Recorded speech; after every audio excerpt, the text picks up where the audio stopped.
Thank you, Your Honor. Good afternoon, Dr. Webb. If you could please tell the jury your name and spell your name for the court reporter. Good afternoon.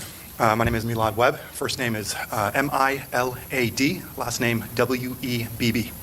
And Doctor, how are you currently employed? I am an Associate Medical Examiner at Hillsborough County Medical Examiner's Office. And how long have you been working as an Associate Medical Examiner? I have been in Hillsborough County since May of 2020, and then prior to that I worked in Wayne County and City of Detroit. All right. Explain to the jury what Associate Medical Examiner does, what your job is. I am responsible for determining the cause and manner of death by examining the decedent and doing an autopsy examination of that decedent to look at their tissues and look for signs of disease or injury. All right. So, and you said you work for the Hillsborough County, so you handle deaths that occur within Hillsborough County. Correct. All right. Please describe for the jury what sort of educational background you had in order to become an Associate Medical Examiner. I have a bachelor's degree from the University of Nevada in biochemistry. I went to medical school at the University of Nevada School of Medicine, where aside from my medical degree, I also received a PhD in biomedical engineering. I went on to the University of Michigan to study pathology as my specialty of choice. I am board certified in anatomic pathology, and then I am subspecialty trained in forensic pathology, also at the University of Michigan. The site of training for that was Wayne County Medical Examiner's Office, and I am board certified as a forensic pathologist. All right. And do you continue to take educational courses and stuff like as you continue on as a medical examiner? I do. So to maintain my Florida license to practice medicine, as well as maintain my board certifications in anatomic and forensic pathology, I am required to do continuing medical education to keep those up to date. And you indicated part of your duties are you conduct autopsies, is that correct? That's right. And approximately how many autopsies would you say you've done in the course of your career? I have, in total, I would say I've done maybe 3,000 postmortem examinations and probably 2,000 autopsies. And have you ever testified as an expert in forensic pathology in the courts of Hillsborough? I have. Approximately how many times? I have given testimony under oath approximately 85 times. All right. Judge, at this time, I would pass the witness if anyone has any questions. Any questions for the doctor? No questions. No questions. No questions. All right, you may continue. Now, back in August of 2021, were you involved in with the autopsy of Suni Bell? Yes. What was your role in that autopsy? I was an attending medical examiner during the case, and I had a fellow that was training to become a forensic pathologist at the facility at the time who was performing the autopsy. And who was that person? Sandra Siller, Dr. Sandra Siller. And explain, if you could, real quick to the jury what a fellow and an attending, how that works. Correct. The Hillsborough County Medical Examiner's Office also functions as a teaching facility. So we take residents who are training to become forensic pathologists, and they work with us for a year to develop the skills necessary to take their board examinations. So a part of our job is also to train the next generation of forensic pathologists. And that day, Dr. Siller was assigned the case of this little girl who passed away, and I was her mentor, essentially guiding her through the examination. Okay. And were you present during the entire autopsy? I was. And did you confer with her over how it was being done and her findings, and your findings, basically? Yes. Okay. And did you have to approve of her findings as well? Like, I don't know, who wrote the report in this particular case? She wrote the report, and then I approved the report. Essentially, we make sure that the report is appropriate and concise and professional. Okay. All right. So you're able to testify as to everything that was done in this particular case and as to the findings? Yes. All right. If you can, to explain, to kind of give the jury a little background, how is an autopsy performed? What are your normal duties, how you normally go through it? Not necessarily in this particular case, but just in general how it works. So in general, the decedent sometimes is at the scene of where it occurred, the event occurred. Sometimes the decedent is at the hospital. In this case, the little girl was transported to the hospital. And then the medical examiner's office has to take jurisdiction of that case. So then the body becomes transported to the medical examiner's office. We receive the body and start doing a proper in-processing of the body, documenting the identification, documenting clothing, and getting them processed in order to do further exams. The examination itself starts with looking at the external surfaces of the body and noting anything that's abnormal, anything from moles or injuries or medical devices, and then imaging of the body from head to toe, taking x-ray images. followed by internal examination of the body. So that's classically probably what you know of as an autopsy, where a Y incision is made in the decedent's body, and then we are able to look at the internal organs and evaluate the injuries or disease. During that process, we collect blood, we can collect various tissues that we can send for testing in case of like drug overdoses or poisonings, or if we need to check somebody's blood levels of certain compounds, we can do all of that. All right, and is that how this autopsy was done with Suni Bell? Yes, in general. All right. Doctor, when you first observed Suni Bell, what were your initial observations regarding any potential injuries, obviously prior to going into a more detailed analysis? There were two obvious defects on the little girl's body, on her chest, and then there was one that was apparent on her back. This was known to be these are gunshot wounds, as we had received, the basic circumstances of how she had ended up at the hospital. So we proceeded essentially as a gunshot wound case. Okay. Do you take the height and weight of the individual? We do. And what was the height and weight of Suni Bell? She was 3 feet 4 inches and 47 pounds on that day. All right. Now, are photographs taken when you are conducting these autopsies to document what you're doing and what you're seeing? Yes, they are. And will they assist you and aid you in describing to the jury the injuries that you observed in this particular case and what caused the cause and manner of death? Yes. Judge, may I approach the witness? Yes, sir. All right, I'm going to show you what have been marked as State's Exhibit 42A through G. And I'll ask you to take a quick look at those and see if you recognize them.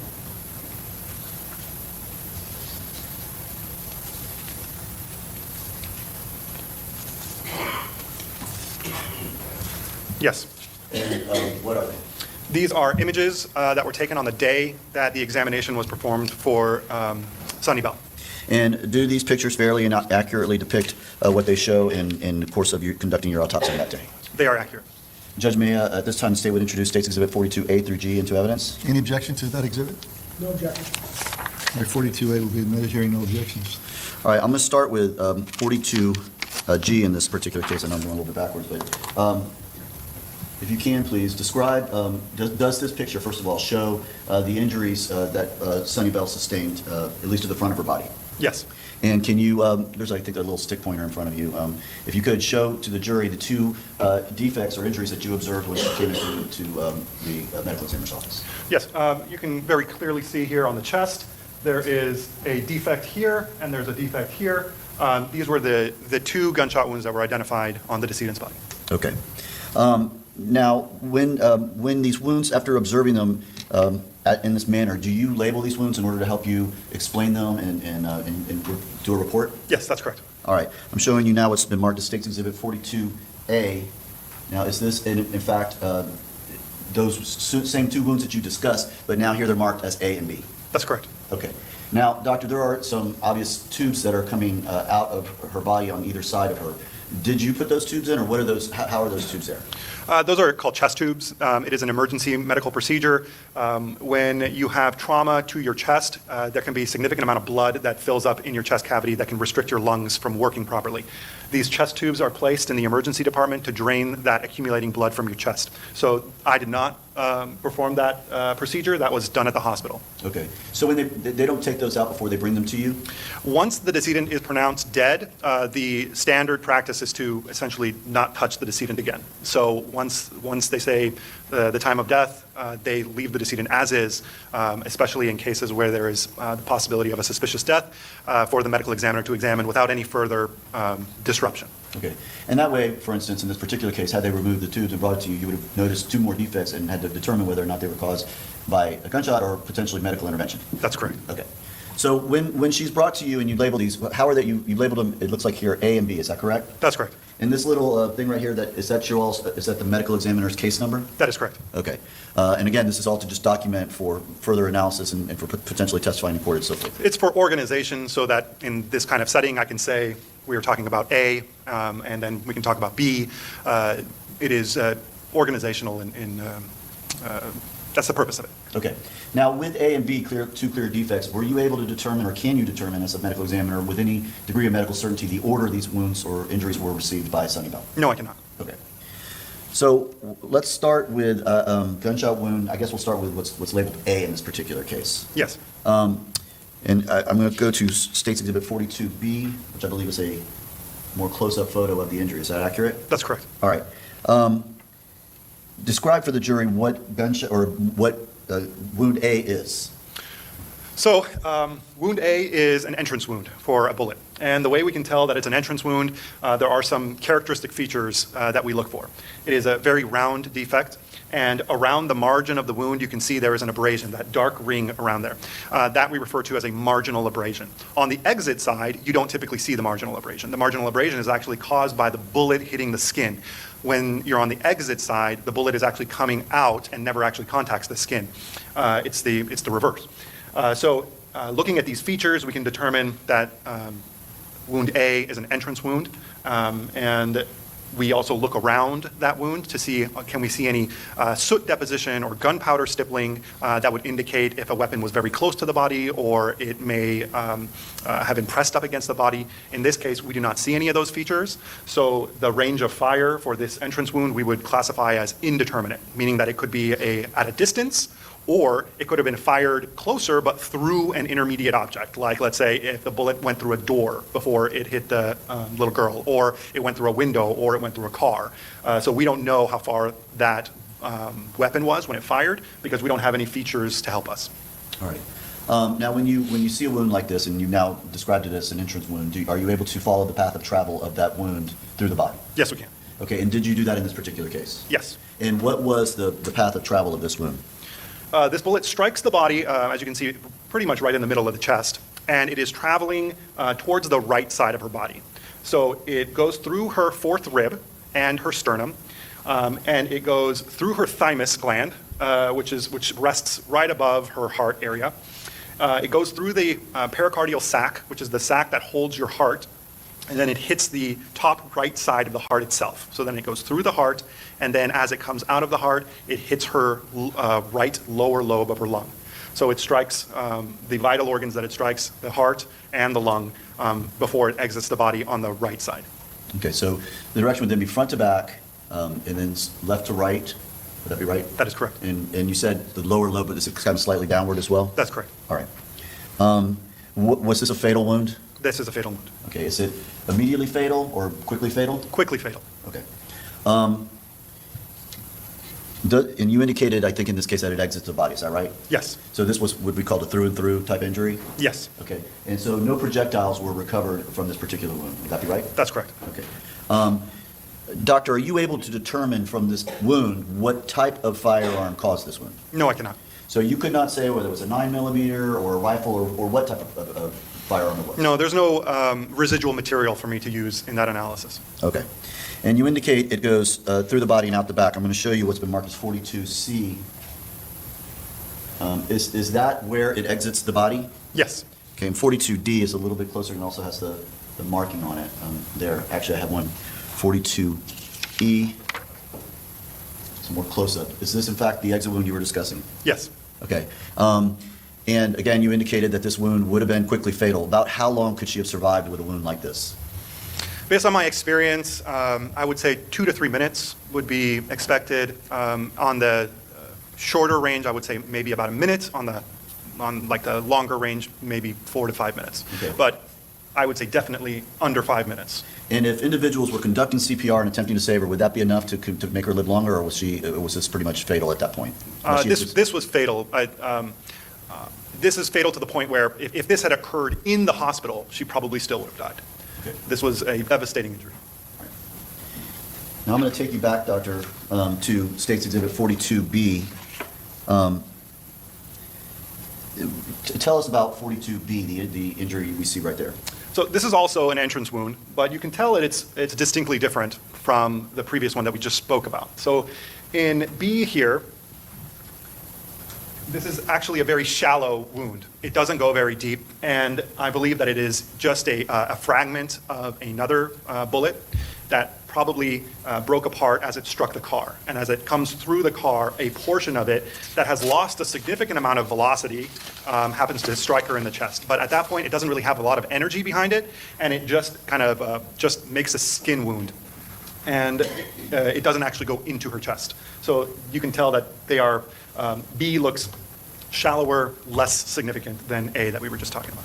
Okay, and so this was a projectile, that B would not therefore have been a fatal wound? No. Okay. And so there's clearly no corresponding exit wound. Was there a projectile or fragment recovered or something recovered from B? Yes. And what was A portion of a projectile, a fragmented portion of a projectile, was removed from the soft tissue, the fatty tissue right under that wound. Okay. I'm going to show you what's marked as 42F. Is this in fact the fragment that was recovered from the wound B that on your picture, in the picture? Yes. Okay. Other than these two particular wounds, did you note anything else of a wound to her body when you conducted this autopsy? There were no other significant injuries to her. All right. Other than these two wounds, was she a normal, healthy 4-year-old girl? Yes. All right. Did you make any sort of finding as to the cause of death? The cause of death was the gunshot wound to the chest, perforating the heart and the lung. All right.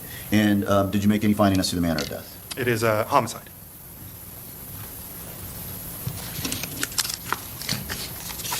Just one moment. And I'll pass a witness at this time. Cross-examination.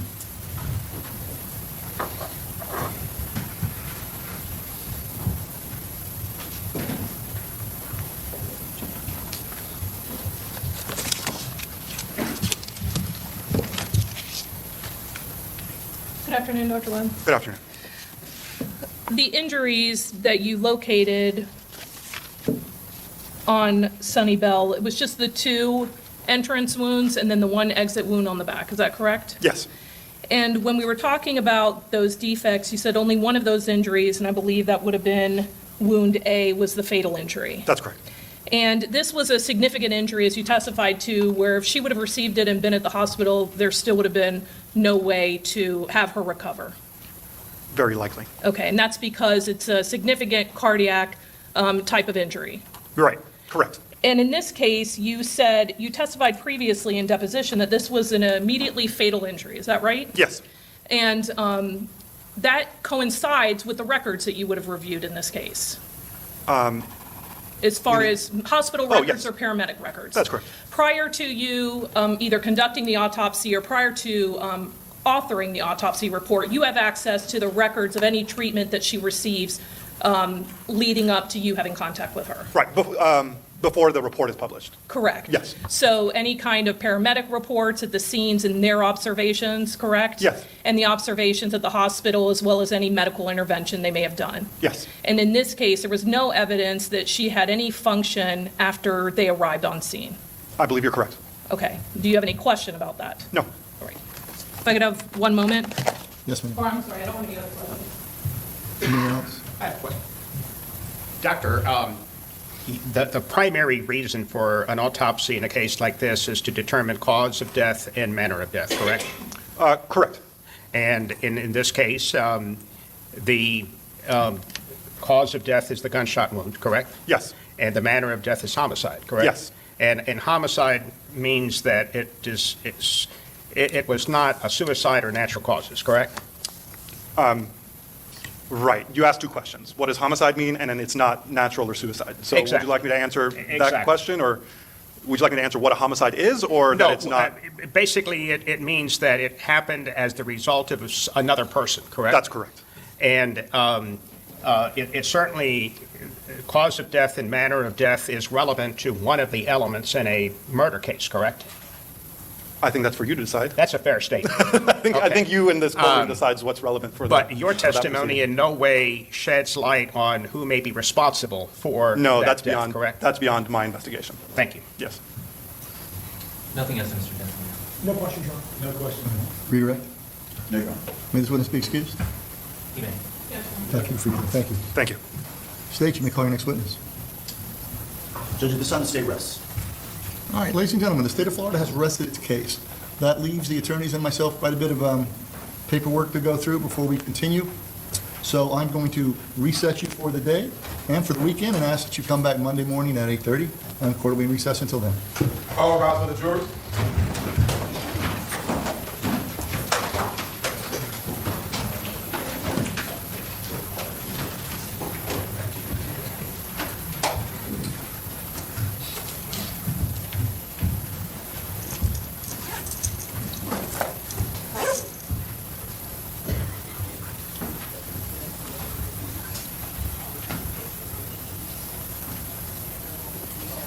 Jury's left, y'all may be seated. All right. The state having rested their cases, I guess we'll start with Mr. Gonzalez. Any motions? Yes, Judge. Your Honor, this may be a little bit more lengthy than the court might think. I am making a judgment of acquittal on behalf of Zvante Sampson as it relates to all of the counts he's charged with in the information: premeditated first-degree murder in count 1, attempted premeditated first-degree murder in count 2 and 3, conspiracy to commit first-degree murder in count 4, and shooting into a vehicle in count 5. In that, I believe that the state has failed to present a prima facie case as to those counts in relation to Zvante Sampson. 782.041A addresses premeditation as it relates to murder and attempted murder in the first degree. Premeditation is killing after consciously deciding to do so. That decision must be present in the mind at the time of the killing when we're talking about premeditation as it relates to first-degree murder. The law does not obviously fix that exact period of time that must pass between the formation of that intent and the killing. The period of time must be long enough to allow reflection, and it must be formed before the killing. This case is not charged as a felony murder, as the court knows, and Zvante Sampson is not alleged to have possessed or discharged a firearm. He did not actually commit a murder or an attempted murder, and therefore the only way that he can be convicted is if there is sufficient proof, and at this stage of the game, prima facie proof, that he acted as a principal.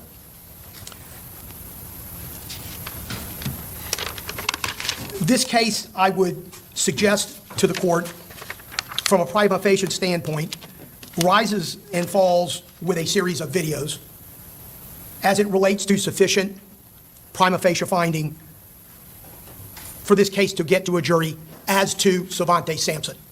I know that the court has not had the best benefit of the ability to see the videos that are introduced and in evidence, simply because of your trajectory, if you would. I believe that if you look at those videos individually and or collectively, it would suggest that as to Zvante Sampson, a prima facie finding has not been carried by the state. When we talk about the witnesses, Detective Celaya provides no testimony as to Zvante Sampson other than identifying him and his car, noting communications with various individuals. Some are co-defendants, some are his brother. They occur earlier in the day on the 22nd of August. They occur on 2 occasions after the murder during the same night, and certainly in the days that follow. All without any of the slightest idea what the substance of any of those conversations are. And I think that's critically important when the court decides whether or not the state has met their burden at this stage of the proceedings. He opines that he sees muzzle flashes from the vehicle, but has no evidence to provide to the jury that Zvante Sampson had one lick of knowledge as to what was going to happen. Again, Zvante Sampson doesn't discharge or possess a firearm, and therefore principles is the critical theory in this case. There is evidence that Detective Celaya provided that Zvante Sampson's phone was in the general area of the scene of the crime, but there's no speculation or nothing other than speculation as to why he was actually there at that moment in time. Willie Brown identifies no one. He does testify that Suni Bell was screaming when he got out of the car, that one vehicle had fired shots at that time prior to him running away. Mary Harrison nor Willie Brown can provide an identification of Mr. Sampson actually committing a crime. Again, I won't keep saying the word principles, but I think certainly that's the critical finding here. We know that he fired no gun. Mary Harrison testified that after the first set of shots, she started to drive and that when they stopped, she heard Suni Bell say, "Mommy, Mommy," and at that stage of the game, it gave her the opportunity to get into the driver's seat and attempt to drive. So what did the video show that rises to the level of a prima facie case as it relates to Zvante Sampson? No video shows when and if Zvante Sampson sees any gun possessed by anyone. Other than the video of them getting in the car with the guns, Not in vehicle one. vehicle one? No, sir. So the shooting that was going on in the car that he was alleged to be driving, he wouldn't have known there were guns?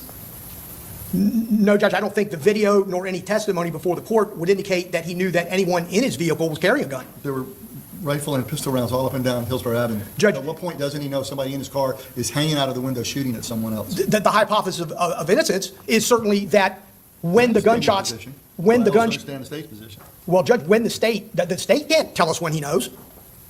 There's no evidence before you that can tell you when he knows. When you know he knows is when it happens. That's what the evidence tells you. You can speculate when he might know, but there's no evidence to that. You can have conjecture as to when he knows, but there's no evidence to that. The only evidence there is that there is an alleged muzzle shot coming from the passenger seat of that car. And no one can speculate when he knows that there is a gun or that a gun is being fired. He drove a car that chased down another car. And what is the evidence that would suggest that he chased down another car? Videotape. That he chased, I'm not going to argue. I'm just saying what I say. I'm not trying to debate what the facts are. I'm just stating to you what I believe the facts are. You're telling me what you believe the facts aren't or what they don't prove. I understand that argument. no, Judge, what I'm saying is what the evidence is showing is that he drove and he caught up with another car, but it doesn't indicate, and I think it's critical to understand why. There's no evidence, there's nothing in evidence that would suggest There's evidence. as to It's a why. bullet-ridden car and a dead 4-year-old. That's evidence. Judge, I would like to think that the fact that there's a dead 4-year-old is not what the court is contemplating when it makes this decision. That's part of the evidence of the intent. Somebody was supposed to die that night. Probably not her, but she's the one who died. When those two carloads of people drove by it at 2 different times and shot it up with pistols and rifles with no regard of human life. Judge, I don't know if the court is suggesting that that's what the state's going to be arguing to the jury. I'm saying what I saw when I watched these videos. My vantage point was good enough to see. Judge, what I'm trying to express to the court is that when you talk about Zvante Sampson, not The again, driver of car one. driving car one, Okay. a driver I of understand car that he one. was the driver of car one. What you don't see in the video is you don't see whether or not Zvante Sampson sees at the Chevron in terms of anyone else that's there. Can't see that in video. No video shows him speaking to anyone about formulating any intent to kill anyone, to shoot anyone. That's the evidence. There's no video that shows Zvante Sampson knew what any other individual was going to do. None. Zero. There's no evidence that he even knew what Quandarious Hammond was going to do when he got into the car and when he drove that car. Those are things that have to be shown in a prima facie fashion. I would also suggest that no video shows whether Zvante Sampson knew that that Quandarious Hammond had a gun. So what your theory is, at the last second, as he's speeding down the road trying to catch the victim's car, Nobody's already at the car. somebody leans out of the window at the last second and starts shooting, and he never saw that coming. Judge, That's your theory. It's not my theory. Okay. It's what the evidence shows. Well, then that's what they'll decide also. There's no video, Judge, that indicates whether Zvante Sampson knew there were any cars behind him. There's nothing in that video, and no car in relation to another car would indicate that he had any knowledge of that. That's what the evidence shows. No evidence will suggest the substance of any conversation, and no video tells us whether Zvante Sampson saw Willie Brown's car on Giddens. You have to rely on what's been shown and what you can see. And that, amongst many other things, you can't see based on that video, I would suggest to the court. Okay. Zvante Sampson's not a principal because he drove someone to somebody else's car, in this particular case, Willie Brown's car, unless there's a prima facie showing that he had knowledge. He's not a principal in this particular case because after he left the Chevron to follow Willie Brown's car, other cars followed behind him. I would also suggest, Judge, that it relates to premeditated first-degree murder and attempted premeditated first-degree murder, that you would have to find that there's been a prima facie showing that he intended the killing of Suni Bell, or he intended the attempted first-degree murder of Willie Brown and/or Mary Harrison. The state has not met his burden as to Zvante Sampson by presenting prima facie facts in those two regards. And what I'm getting to, and what I was bantering with the court about a little bit earlier, is that the law is not a question at this juncture as to who the jury believes, as you and I had a conversation about. That's not at this stage of the game what the circumstances are. It is the sufficiency of the evidence presented to send it to them to begin with. And I would suggest that there's no evidence to show that Zvante Sampson, as required by the statute and required by the instructions, intended to incite anyone or cause anyone or encourage anyone or assist or advise anyone. The only way that there's evidence to support that theory is the Chevron and the East Tampa videos. I don't believe there's anything else to support it. And individually, like I said earlier, and collectively, they don't show that. You can speculate as to what they might be saying or what they might be thinking or what someone might see about what someone else is doing. But that is nothing more than speculation. I believe that the court must find that if there's a prima facie case not supported as it relates to the premeditated, under the definition of premeditation, and the premeditation necessary for an attempted first-degree murder, that certainly that would dovetail into whether or not there's a conspiracy, whether or not there is an agreement amongst people, understanding that the law doesn't require that agreement to be something said in words. But again, the only evidence the court has to look to before a jury has an opportunity to decide this case is whether that videotape shows a conspiracy amongst individuals, Mr. Zvante Sampson, and whether it be one or any more of the individuals at that particular location at that particular time.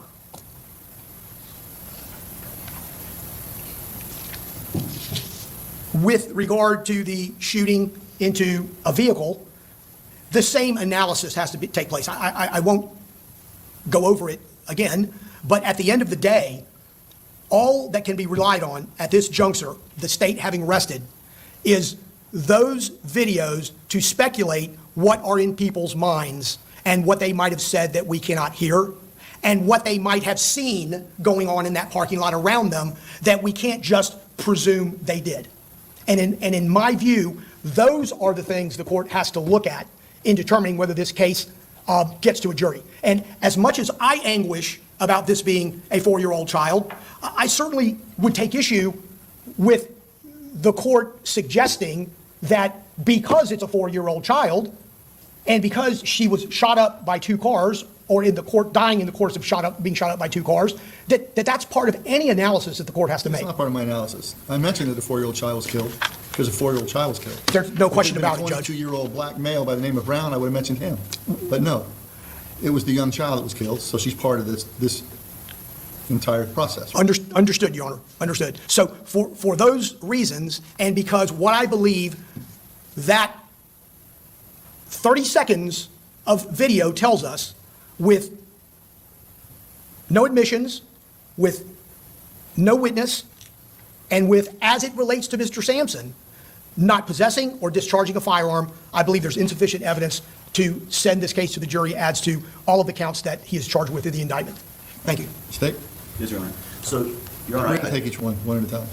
with regards to Zvante Sampson, it almost feels like Mr. Gonzalez was watching different videos than I was watching, because when you watch that video from that East Tampa Pond as well as the Chevron station, it is extremely clear, extremely obvious that all of these individuals were communicating with each other, they were talking to each other. The minute Willie Brown's car goes by, you see 3 of them, including Mr. Denson, all get up, they start pointing to that vehicle, they start walking out into that field, following where that vehicle goes until it parks. Then they all come running back. They each start grabbing guns. Zvante Sampson was present for all of that. They start masking themselves. Andrew Thompson puts a shirt around his face, masking himself. They're all communicating, they're all pointing, they're all getting in cars. Clearly, there was an agreement amongst them all to target that vehicle.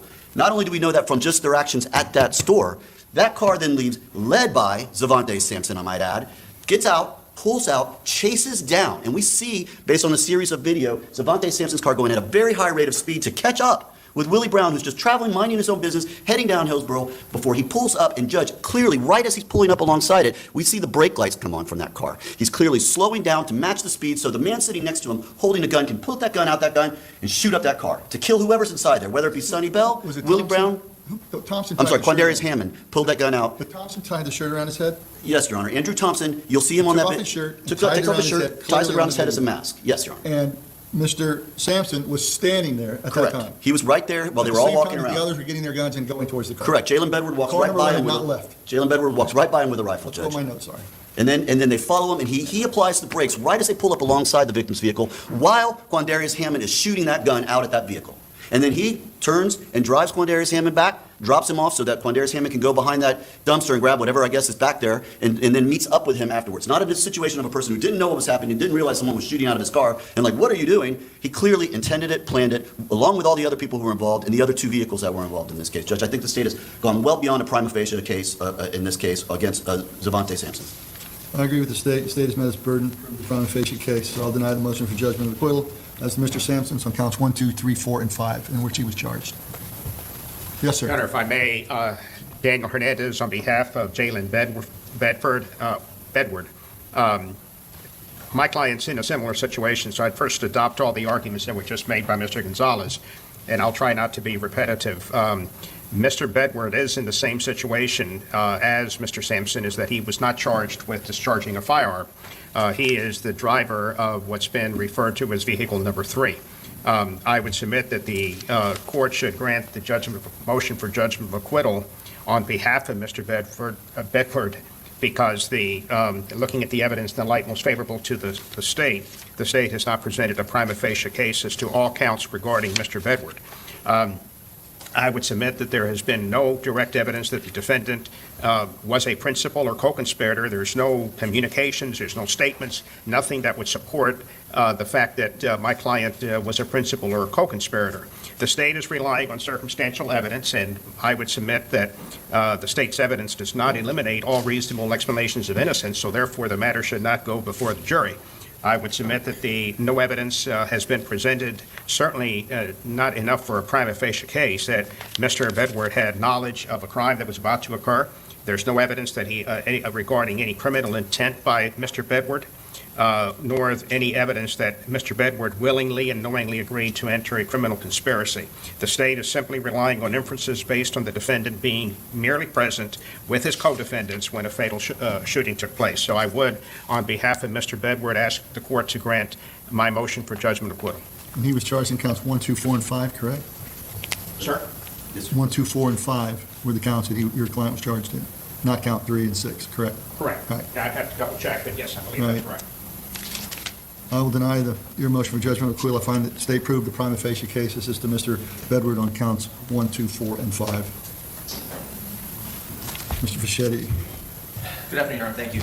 Daniel Fischetti on behalf of James Denson. I would make a motion for judgment of acquittal as to counts 1, 2, 4, 5, and 6, working backwards to number 6, shooting from the vehicle. There's no evidence before the court that Mr. Denson knowingly and willfully discharged his firearm, even though the evidence is that he had shell casings associated with items 43 or markers 43 and 44, which was to the west of the final resting spot, the point of reference laid out in the state's summary.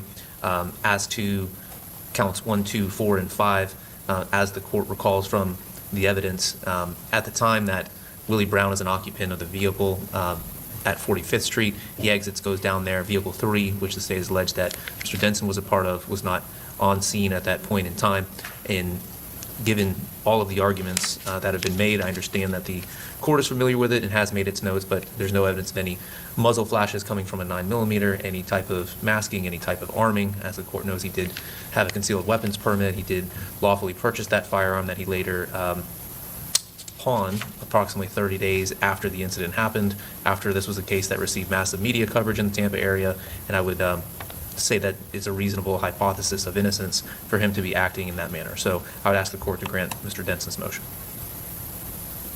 Based on the state's previous argument and my rulings, I'll find that Mr. Denison, I'll deny the judgment of acquittal as to counts 1, 2, 4, 5, and 6. Thank you, Your Honor. Mr. Sonari? Thank you.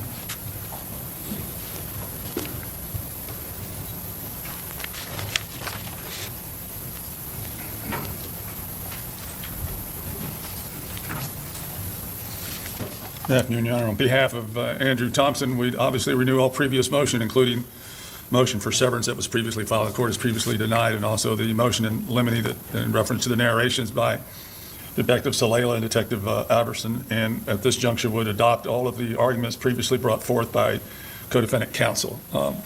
The evidence in this case, taken in the light most favorable to the state against Andrew Thompson, is basically the videos. That's all there is. There's no other evidence. No one identifies Mr. Andrew Thompson as the shooter. He is simply identified at the gas station as allegedly being present at the gas station and entering the vehicle. He's not alleged to have possessed any guns. He's not shown to have had any guns. None of the evidence puts a gun in Mr. Andrew Thompson's hands. I submit, I again adopt the argument by Mr. Gonzalez concerning the subject of premeditation. We submit that there is an element of whether or not there was an element of premeditation in the first-degree murder allegations. Secondly, as to the conspiracy, the only evidence brought forth by the state is the speculation and conjecture of the activity of the individuals at the gas station. There is no evidence of an agreement. The only the only evidence of a conspiracy is the state's interpretation of the actions, the movements of the individuals. That's it. There's nothing else. The tying of his shirt around his face to hide his face? I don't know how that's a part of it, of an agreement, Your Honor. It has to be an agreement. That's not part of an agreement. That may be alleged the independent act of Mr. Thompson, but it's not. Your point. It's not a part. It's not an agreement to commit any crime. Again, there's no admissions by Mr. Thompson or anyone else in that matter that incriminates them. Everything that is concerning the conspiracy is total speculation and conjecture. There are no phone records that connect Mr. Thompson to the scene. Mr. Thompson's phone is identified quite a distance away from the area where the shooting occurred. Actually, it appears to be the center of that appears to be on I-4, which is away from the scene. I submit, and also there is a contradiction, if you will, in the state's charging documents, in that in count 1, alleging the murder of Suni Bell, that 3 individuals possessed a firearm, and that alleges Mr. Hammond, Mr. Thompson, and Mr. Denson. But in count 5 of the indictment, the state alleges that 5 people shot at the vehicle, including 2 additional ones that aren't charged in count 1. So there's a discrepancy in the state's own allegations. I submit to you, based on the lack of evidence, conflict in the evidence, that the court grant a motion for judgment of acquittal as to counts 1, 2, 4, and 5, and 6 as to Mr. Andrew Thompson. Thank you. Based on the state's argument and my recollection of the evidence, I'll deny your motion for judgment of acquittal as to counts 1, 2, 4, 5, and 6, finding that the state has presented a prima facie case. Thank you. Ms. Bradley. Your Honor, I'd renew all previous motions and objections and obviously move for judgment of acquittal as to all counts related to Mr. Hammond. I'll adopt the arguments of all of the co-defendant attorneys, and I'd also just like to point out to the court, I know you made a mention of individuals hanging out of vehicles. There's been absolutely zero testimony by any of the witnesses, including the detectives that watched these videos repeatedly, of anyone being able to be identified out of the windows, that there was any evidence of guns out of the windows. They couldn't even tell from the video footage whether windows were up or down at the time. There's been Are you suggesting that all of those shell casings were filed from inside a car with the windows up?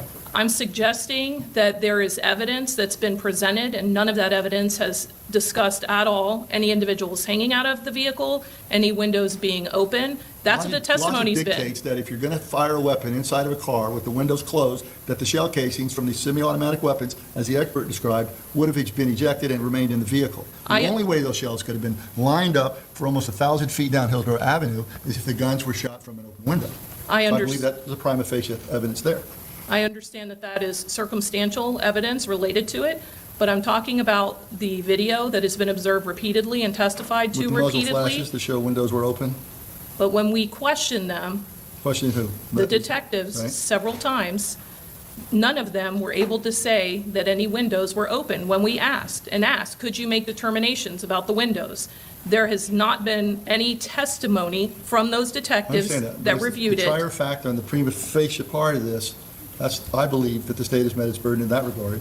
I understand. I want to make the record clear as to what the actual evidence has been, though. There's been no The final eyewitnesses. determination of that will be on the jury's decision. I understand. Correct. You may perfect your record. There's been no eyewitnesses, there were no independent eyewitnesses. The only individuals to be able to testify about what happened on that day were Mary Harrison and Willie Brown, and neither one of them, aside from saying there was a black vehicle similar to an Infiniti, were able to identify whether windows were up or down or who were the potential shooters in the case.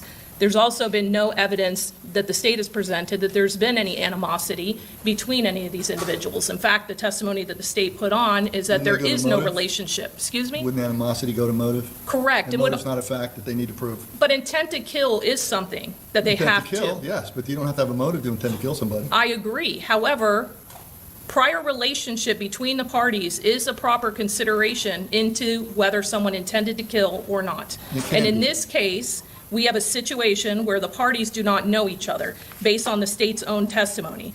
There's been no statements at all from anyone as to the motive or reason for the shooting, because there can be a shooting without an intent to kill. That can be separate. So what I'm asking the court to consider are what the facts are in the testimony in this case. And so there has not been any testimony related to any kind of animosity other than You're just, asking me to consider that there was a shooting without an intent to kill? I'm asking you to consider that there's no relationship between the parties, no prior animosity, when considering the mindset and the intent to kill. Maybe a case of mistaken identity. I don't think they intended to kill the 4-year-old girl. You're free to make whatever determinations you want, but I do believe the facts in the testimony related to a lack of a relationship and animosity and no motive or intent in that sense, because the intent has to be inferred by actions. Well, I inferred it from watching their excited actions when this car drove by, that they went and chased down. And And you're it seemed to me that they thought they knew who was driving that car. And you're free to make whatever determination you want. But I do believe that you should also consider the fact that there has been nothing presented related to any kind of relationship or animosity between the parties. I The understand. only thing that has been testified to is just a noticing of this vehicle and then obviously actions afterwards. So based on all of that and the prior arguments, I would move for judgment of acquittal for Mr. Hammond. Regarding Mr. Hammond, I'll deny the request for judgment of acquittal on counts 1, 2, 3, 4, and 5, and 6, based on the state's presentation and my recollection of the evidence, that they have met their burden of proving a prima facie case. All right. Next. Have you all had an opportunity to speak with your clients and about testifying or not testifying? And are there any witnesses you plan on calling or calling from the state's list as well? I know Mr. Gonzalez had mentioned the possibility of calling a witness back to the stand. Judge, I don't know if any other defendants can go through a colloquy. I'd like a minute. Oh, yeah, we can take all the time you need. So you want to take a 15-minute recess? Thank you.